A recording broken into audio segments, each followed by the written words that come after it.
যুবক ভাই, কোথায় যাবে তোমার এই গাড়ি, কোথায় যাবে তোমার বাড়ি, কোথায় যাবে তোমার এই সংসার, কোথায় যাবে তোমার এই দাপট? কবরে যদি যেতে চাও নিজেও দিন শেখো, সন্তানকে দিন শেখাও, আল্লাহ ডান হাতে আমলনামা দিয়া জান্নাতি করবে। কথা ঠিক কিনা? আর যদি সন্তানকে দিন না শেখাইতে পারো তাহলে দুনিয়াতে ধরা খেয়ে যাইবা, আখিরাতেও তোমার জন্য জাহান্নাম রেডি হয়ে যাবে।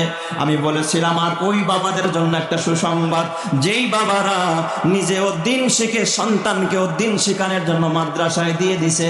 হাদিস শরীফের মধ্যে আসছে, আল্লামা ফখরুদ্দিন রাজি রহমাতুল্লাহ আলাইহি তাফসীরে কাবীরের ভিতরে হাদিস এনেছেন, আল্লাহর পয়গম্বর হযরত মুসা কালিমুল্লাহ একদিন রাস্তা দিয়ে যাচ্ছিলেন, পয়গম্বর মুসা আলাইহিস সালাম। হঠাৎ মুসা নবী দেখতেছেন পাশে একটা কবরের ভিতরে আযাব চলতেছে, দাও দাও করে আগুন জ্বলতেছে।